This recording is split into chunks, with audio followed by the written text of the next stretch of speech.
প্রবল মৌসুমী বায়ুর প্রভাবে উপকূলে ভারী বৃষ্টিপাত হচ্ছে। সেখানকার পরিস্থিতি জানাতে পটুয়াখালী থেকে যোগ দিচ্ছেন আমাদের সহকর্মী মোহাম্মদ ইমরান। ইমরান, গত 3 দিন ধরেই কিন্তু আমরা দেখতে পাচ্ছি থেমে থেমে বৃষ্টিপাত হচ্ছে। পটুয়াখালীতে কি পরিমাণ বৃষ্টি হয়েছে, জনজীবনে কি ধরনের প্রভাব পড়েছে সেখানে? তানিয়া, পটুয়াখালীতে কিন্তু গত 3 দিন ধরে থেমে থেমে গুড়িগুড়িতে কিন্তু মাঝারি বৃষ্টিপাত হচ্ছে। এই বৃষ্টিপাতের কারণে কিন্তু সাধারণ মানুষ অনেকটা ভোগান্তিতে পড়েছে। সবচেয়ে বেশি যে দুর্ভোগে পড়েছে সেটা কিন্তু শ্রমজীবী যে মানুষ রয়েছে তারা কিন্তু সবচেয়ে বেশি বিপাকে পড়েছে। তারা আমাদেরকে জানিয়েছেন যে এর আগে গত 1 সপ্তাহ আগে কিন্তু এক দফা ব্যাপক বৃষ্টি হয়েছিল, সেই বৃষ্টিতে কিন্তু তারা অনেকটা বিপাকে পড়েছেন। আবার নতুন করে তারা কিন্তু সমস্যার সম্মুখীন হলেন।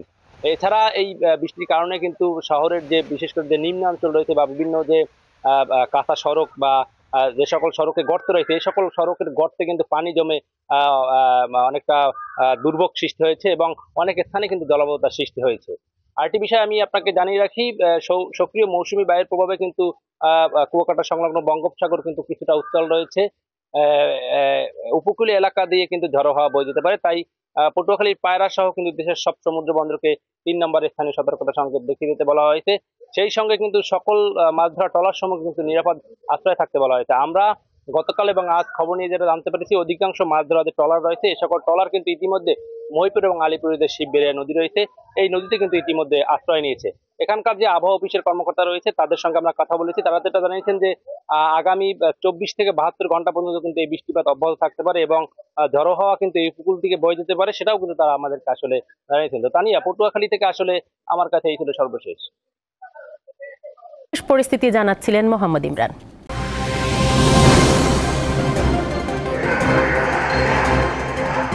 আমরা যদি সকলে একযোগে কাজ করি, আমরা দারিদ্র্যকে জয় করতে পারব।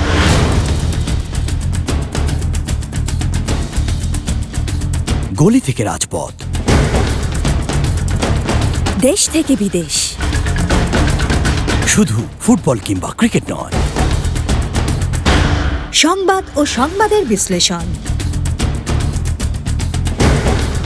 দীপ্ত সংবাদ, সকাল 10টা, দুপুর 12টা, বিকাল 3টা, বিকাল 5টা, সন্ধ্যা 6টা 50 মিনিট এবং রাত 11টায়।